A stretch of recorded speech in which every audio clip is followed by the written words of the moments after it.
Aeroclube de Itápolis faz 75 anos em 2016. Para fazermos este documentário, nós entrevistamos a jornalista Rúbia Rodrigues, que escreveu um livro sobre a história do Aeroclube e seus personagens.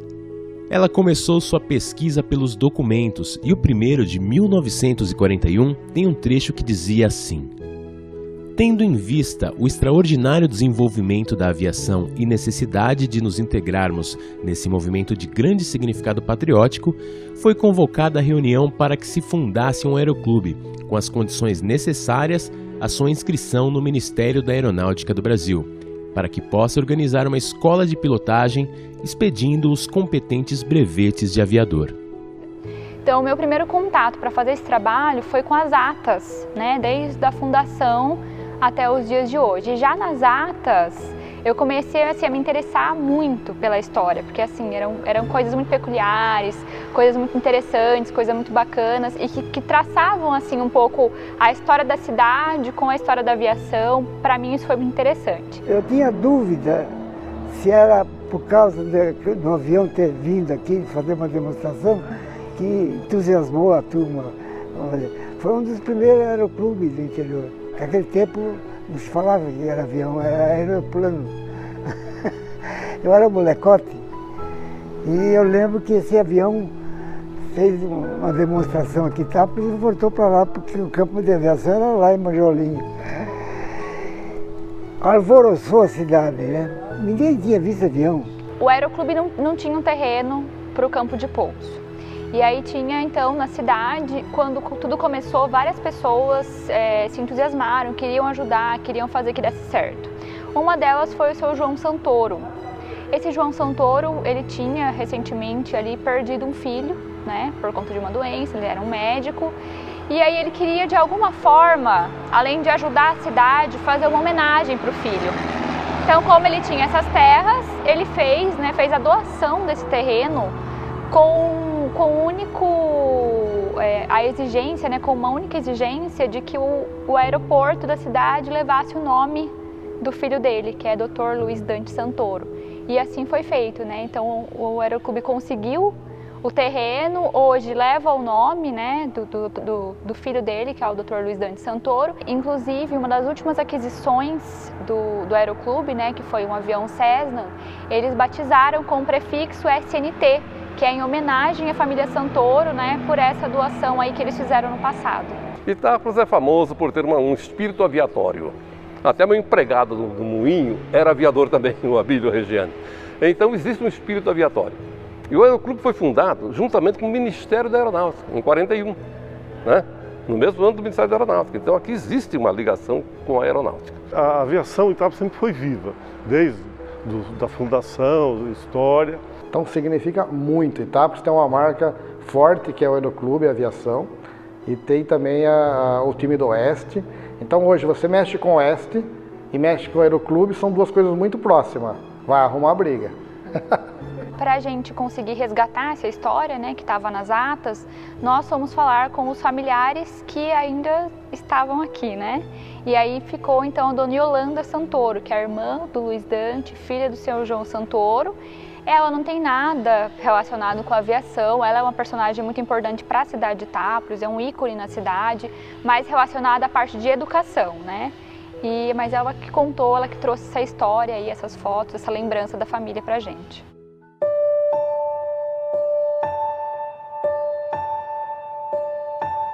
A sociedade, né, o início do aeroclube foi muito difícil para comprar, enfim, financeiramente foi um início difícil. E a sociedade itapolitana, eles se engajaram muito, né, na situação. Então, as pessoas ofereciam jantares, aluguéis de imóveis em prol do aeroclube. E aí eles tiveram um concurso, né, que chamava-se Concurso Rainha da Asa.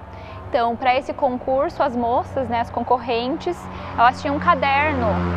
E elas tinham que colher assinaturas e cada assinatura valia lá um valor X em dinheiro. Então aquela que conseguisse o maior arrecadação em dinheiro era eleita a Rainha da Asa, né? E no ano que isso aconteceu, a eleita se chamava Heloísa Rondelli. Era mais uma forma deles terem uma forma aí de arrecadar, né, para o aeroclube.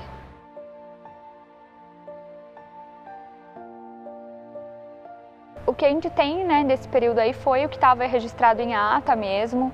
Foram as primeiras doações, que na verdade o Aeroclube começa em 41, mas ele só vai começar a funcionar mesmo em 45, né? Que é quando chega a primeira aeronave doada lá pelo DAC na época, né?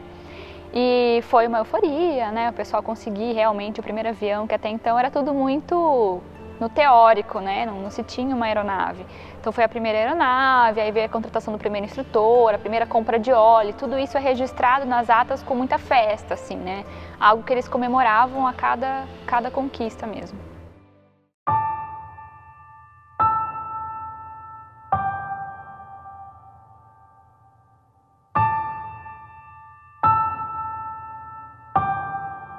Eu acho o seu Nardini uma pessoa assim, ele viveu pro Aeroclube, ele fez tudo o que ele podia por esse Aeroclube, ainda faz, ainda gosta muito disso daqui.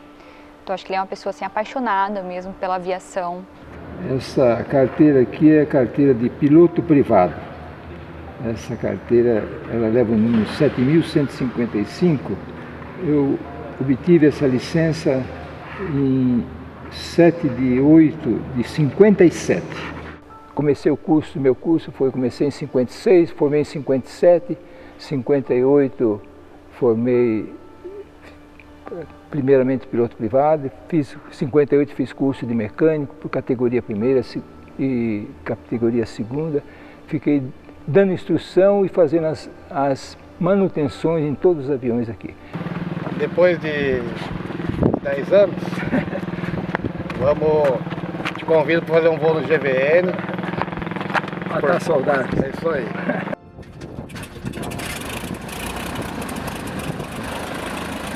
Esse avião, desde quando fomos buscá-lo, e esse avião só trouxe muita alegria para nós. Tanto é verdade que esse avião, eu já disse uma vez e continuo dizendo, esse avião nunca foi acidentado. Esse avião, aliás, não digo acidentado, ele nunca sofreu uma pane. Dizer que parou e teve que pousar, não. Então é um avião que trouxe para nós uma satisfação tão grande. Todos que contemplam o Golfo Victor Novembro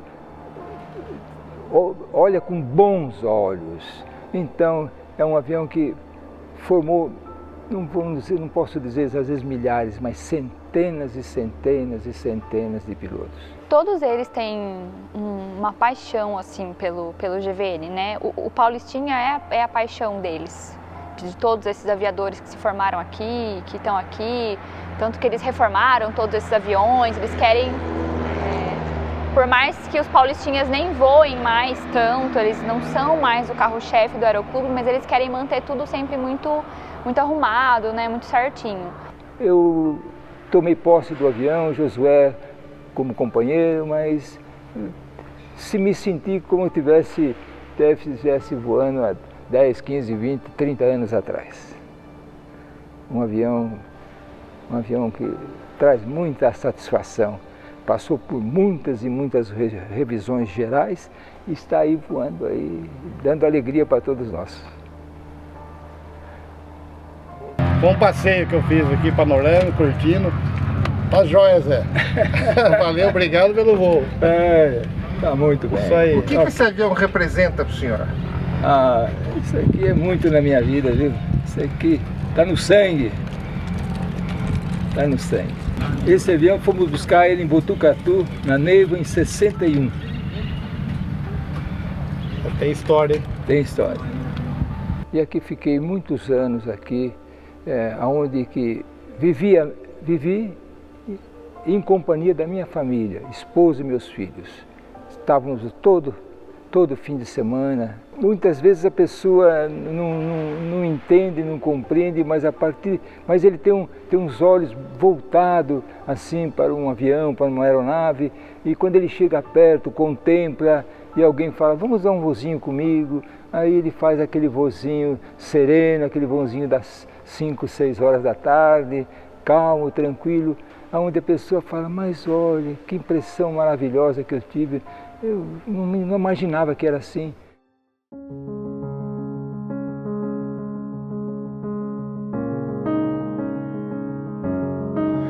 Eu comecei a frequentar aqui e por um colega que fazia a escola.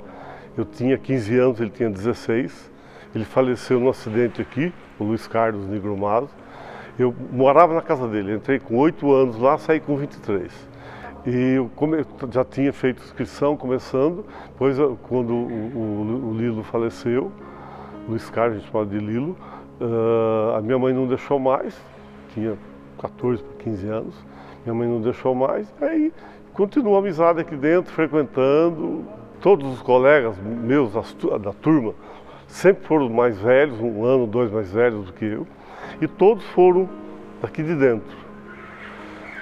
O Zé Nardini foi um dos que trouxe para cá, porque quando eu tinha 7, 8 anos, eu passava filme na igreja. Ele que ensinou a passar filme. Ele era operador de vídeo, de cinema, de 16 milímetros no Cine Ideal, na igreja. E todo domingo, depois da missa, ele tinha o filme para as crianças. E ele que ensinou a gente a operar os maquinários. Ele foi um dos que me trouxe para o clube. Nos anos 60 e 57, 58. Então eu sempre frequentei aqui a vida inteira, fazendo serenata, de casa em casa. Todo sábado o turno do Aeroclube era sagrado, fazia o roteiro da serenata. Então era uma vida muito... Vindo aqui, domingo, sair, não tinha o que fazer no Aeroclube. No Aeroclube, fazer o quê?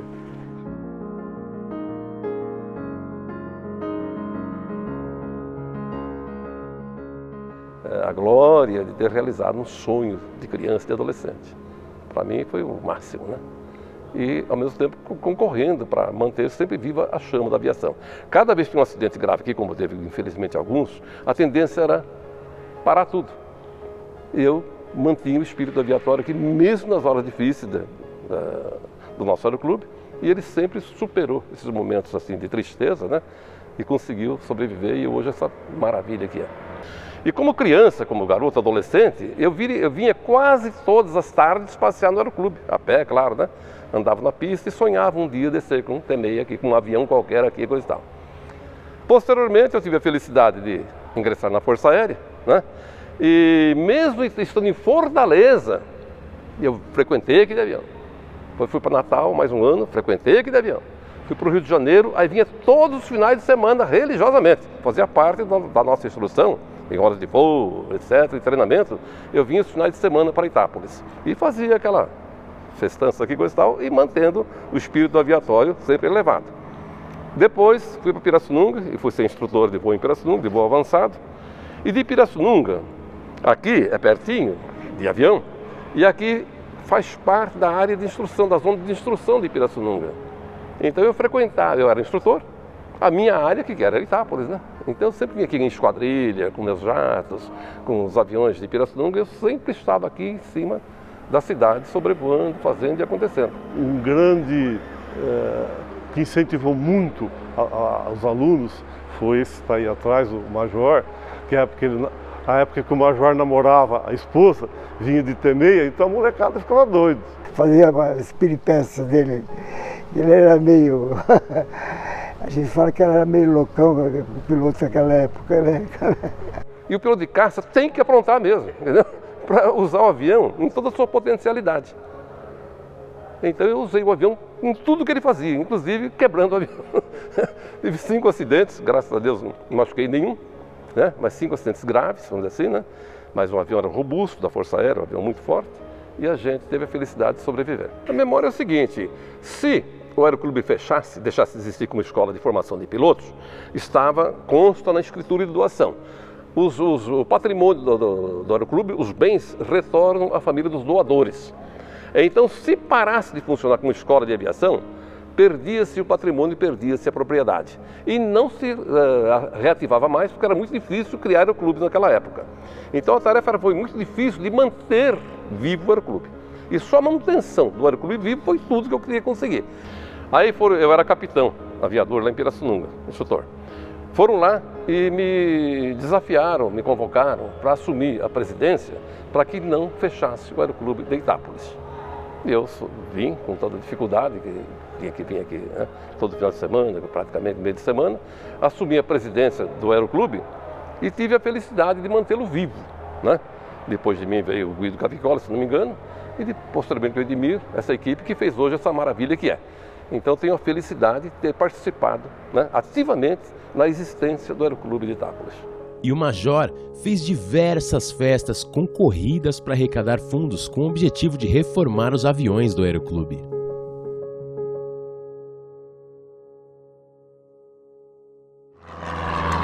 Quando foram me procurar, eu falei para eles, vocês são em 12 que estão aqui. Se vocês pertencerem à diretoria e me ajudarem, porque eu não entendo de aviação. E eles toparam. E eu também topei. E daí procurei dar de tudo para a gente fazer o aeroporto aqui. Arrumei sócio, um salário por ano. Salário mínimo por ano. Arrumei 70 sócios naquela época, era muita sócio. Aí eu fui em São Paulo, trouxe a primeira franquia que tinha um restaurante muito vagabundo aqui na cidade. Eu trouxe o famoso Tiquinim, não sei se chegaram, teve uma época que era moda. Mas era trabalhoso, porque o frango você precisava depenar, não é como agora. E de sábado eu matava 90 frangos. E fritava com batatinha, vendia tudo, fazendo frango frito. Fazia lebre também. Tinha um cara que curtia couro de coelho, de lebre, né?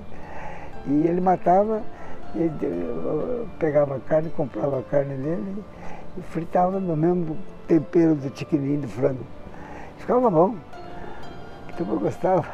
E vendendo frango frito, com uma sede na cidade que ele havia conseguido na época com a prefeitura, o seu Chiquinho conseguiu formar dezenas de pilotos, um número expressivo de aviadores para a época.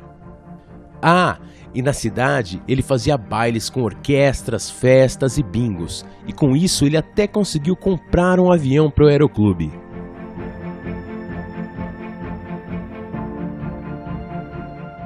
É uma tradição, na verdade, antiga. Eu não sei quem começou com essa história aí. Eu só sei que era uma coisa obrigatória. Toda vez que tinha um solo, tinha que ter um caminhãozinho, um trator, alguma coisa, tinha que ir para a cidade, passar no centro da cidade buzinando, mais os companheiros que foram pegos, porque depois do solo tomava o banho, e o solista corria atrás dos amigos e aquele que ele conseguia pegar, levar para cima do caminhão. Mas no final virava tudo festa e todo mundo saía manchado de óleo. Então corria aqui atrás, solo correndo atrás da gente. Era muito, um negócio sadio. Era uma brincadeira aqui dentro do Aeroclube, sadia.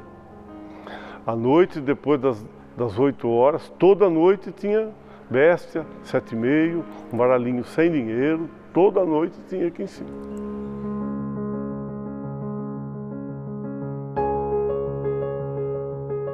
O João Barelli, eu achei assim, uma história fantástica também, de ter se formado aqui. A profissão dele não tem nada a ver com a aviação, ele é cartorário, trabalha em escritório fechado, ele não mora mais em Itápolis há muitos anos e ele vem para cá para voar, porque ele ama a aviação, né? E ele tem filhos também que não seguiram a carreira, né? Que ele queria que todo mundo viesse para cá, mas acabou que ninguém veio.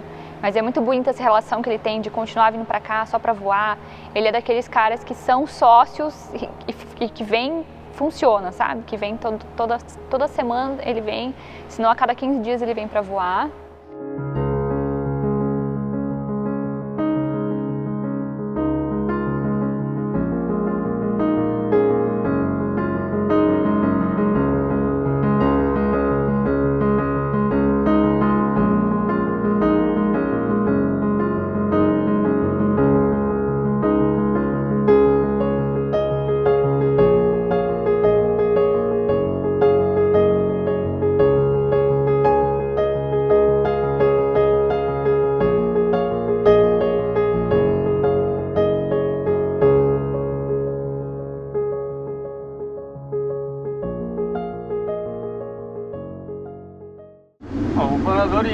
Itápolis sempre teve muita tradição.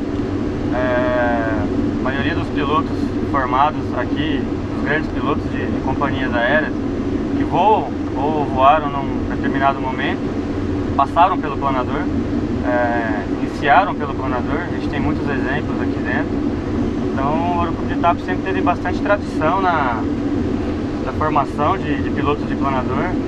Isso foi muito importante no Aeroclube. Em meados de 2014, junto com o Josué, incentivou bastante, a gente reimplantou o voo à vela, decidiu trazer de volta as atividades de voo à vela. No início era só esse planador, o Inhapecan, posteriormente foi feita a reforma de mais 2 quero-queros. Realizamos nos últimos 2 anos aí praticamente 1000 voos, formamos dezenas de pilotos usando essa estrutura. O planador, para mim, eu comecei na aviação com o planador, comecei em 2008 a voar planador e voo até hoje, já são quase 8 anos voando planador. Eu gosto muito, para mim é um trabalho muito prazeroso. Eu venho trabalhar todo dia feliz porque eu estou fazendo uma coisa que eu gosto. E é muito importante, na minha formação foi muito importante também, porque me ajudou muito quando eu fiz a transição para o avião, facilitou muito essa transição. Então eu acho que o planador é fantástico, é ideal.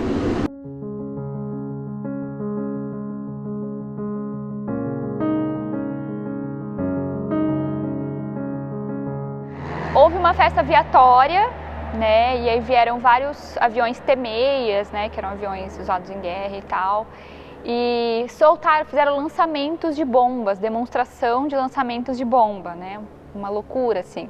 E na época não se exigia nada de segurança, de cercar, nada disso, era o pessoal aqui, as bombas caindo ali. E nesse lançamento de bombas, uma outra ficou esquecida, que não explodiu.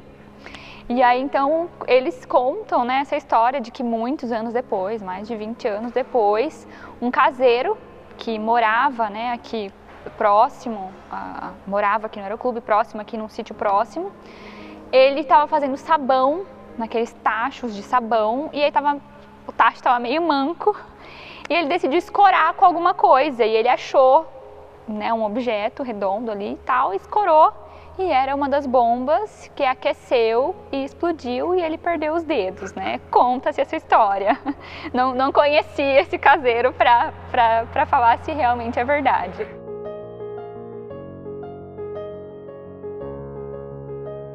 O Oswaldo Casulo, junto com o Edmir e o Romeu Butarello, eles formaram uma diretoria que veio ali nos anos 70, 60, 70, depois de muitas diretorias assim que mantiveram o Aeroclube, e eles formaram assim um grupo que deu uma alavancada no sentido mais humano, de interagir com os pilotos que estavam se formando, que até essa geração, né, dos 3 juntos, é tudo muito formal, tudo muito certinho.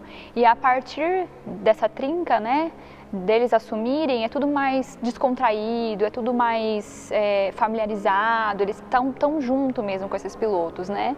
E aí, segundo, né, os nomes aí entrevistados, o Oswaldo era quem freava um pouco o Edmir, né? O Edmir tinha essa questão do arrojo, de ir fazendo tudo, de querendo tudo, e o Oswaldo era aquele que dava uma segurada, né? Que nem tudo dava para fazer, que era para ir com calma.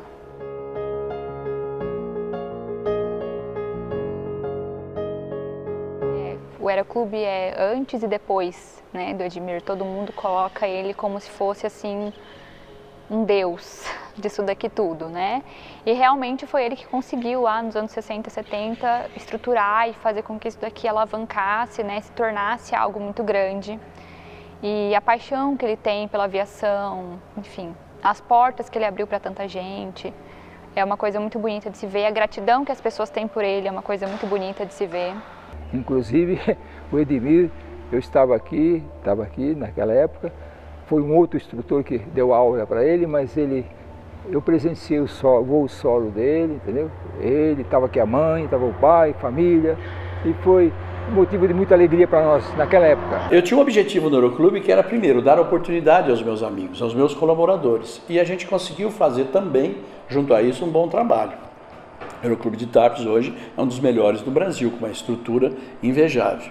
Mas isso aí tudo foi conseguido junto com os amigos que trabalhavam com a gente. As pessoas vinham para cá, a gente trocava, eles trabalhavam e a gente cuidava. E aí eles cuidavam, me ajudavam a cuidar do aeroclube. E o Edmir Gonçalves, esse fenômeno que nós temos aqui, que levou a aviação itapolitana hoje, é onde ela se encontra, que é um orgulho muito grande para nós ter esse rapaz aí que de uma capacidade extraordinária.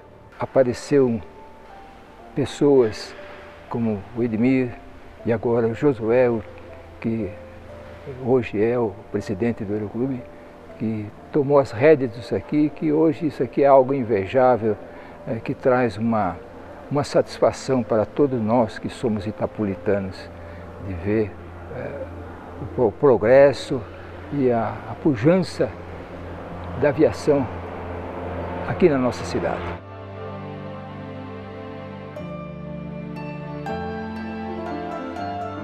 Eu achei divertidíssimo, assim, porque eles tinham uma verba que não era muita e eles conseguiram fazer muita coisa, tipo, milagre, assim, com o dinheiro. Só que para isso o Edmir não contratou mão de obra, né? Então fez área social, fez alojamento, fez reforma de prédio, construiu prédio, tudo usando as pessoas que trabalhavam aqui. Essa era a liderança que a gente exercia e todos faziam muito felizes. Todos faziam muito felizes as histórias, essa ajuda que eles davam para o aeroclube. O secretário, o faxineiro, o instrutor, o piloto, o aluno, todo mundo carregava balde de cimento, todo mundo assim dava piso. Nós temos que carregar concreto para fazer a laje do alojamento, para fazer o prédio aqui de instrução, então todo mundo tinha que fazer alguma coisa. Mas todo mundo fazia um trabalho, um trabalhava de tratorista, roçando o mato, outros faziam cerca, e eu peguei todo mundo, e eu também, e a gente pegou todo o concreto das vigas do alojamento, foram todos feitos pelo nosso pessoal, que hoje são todos comandantes de Boeing, da Gol, da Azul, por aí. Eu achei isso muito interessante, né, engraçado, de fazer todo mundo trabalhar, e ao mesmo tempo era uma forma que eles tinham assim de estar juntos, sabe, em prol ao aeroclube, era uma coisa assim muito, eles trabalhavam como se fosse uma família. Um aluno do aeroclube, ele se chamava Gerson Salvador, e ele nas horas vagas ajudava aqui, né, para também pagar o curso. E aí ele não tinha nada para fazer, estava tudo parado, e aí ele começou a plantar umas árvores. Eu trouxe umas árvores e o Gerson, que hoje é o comandante na Gol, foi da VASP também muitos anos, agora está na Gol, eu disse, Gê, planta as árvores aqui para a gente fazer no estacionamento, no meio do estacionamento do aeroporto, era um pátio muito grande. Aí ele plantou as árvores, todo mundo ali, era instrutor plantando árvores, você vê que era um pessoal muito bem motivado mesmo para trabalhar com a gente. Você olhava e dava um desânimo, era aquela terra vermelha, quando dava o vento, aquela poeira, e o Edmir sempre gostou muito de árvore, de lugar arborizado. Então o instrutor que estava aqui, na época, não voava tanto, ou voava, não sei, que era o Gerson, o Edmir ia voar e passava uma lista que tinha que fazer. E uma vez ele reclamou, falou, não está fazendo nada, vai plantar árvore, tem que plantar árvore aqui nessa avenida, aqui nesse estacionamento. E aí o Gerson foi lá e plantou 80 árvores. Aí ele plantou as árvores e nesse período de adaptação ao novo solo, as folhas caíram. Aí eu olhei e falei assim, caramba, você é tão ruim que até as árvores você não sabe plantar, as árvores não nasceram. Ele falou, não, mas está brotando. Eu falei, sorte sua. Todo mundo trabalhava, ele colocava todo mundo trabalhar, era a forma dele de gerenciar, assim, a gestão dele era essa, todo mundo trabalhava. E aí em 2013, quando eu voltei para o aeroclube, e eu fiz uma homenagem para o Gerson, porque a contribuição dele nessa área verde aí foi muito boa. Então por isso que nós escrevemos Alameda Gerson, né? Demos o nome de Alameda Gerson. Merecido, né?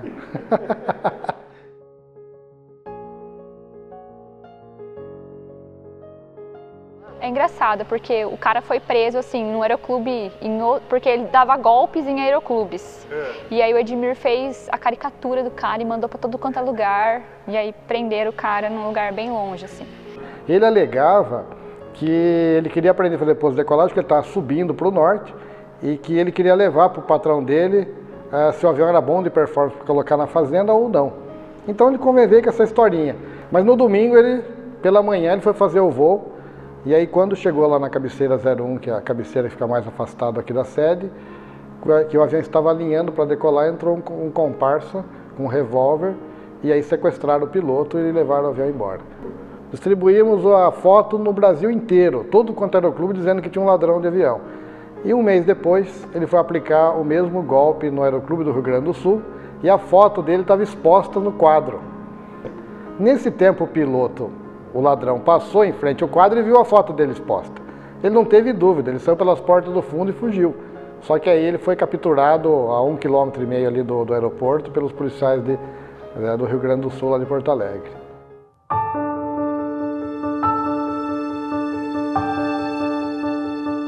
E o Josué também, né, que tem também toda essa paixão e que se lá atrás o Edmir foi quem trouxe o Aeroclube para cima, agora nos dias atuais é ele que conseguiu dar uma retomada, né, também no Aeroclube lá de 2012, 2013 para cá, ele que trouxe tudo isso, que é um entusiasta, que é um cara empreendedor, que cada vez coloca mais coisa, traz mais coisa para cá. Grande companheiro, nos ajudou no Aeroclube bastante tempo e hoje o Aeroclube tem a felicidade de tê-lo como presidente. Segue os mesmos ideais que a gente tinha quando a gente começou em 82. Hoje, o Aeroclube de Itápolis é referência. É o mais bem estruturado do Brasil, possui 15 aviões, 3 planadores e 7 hangares, além das áreas sociais. E provavelmente é um dos mais bem arborizados do país.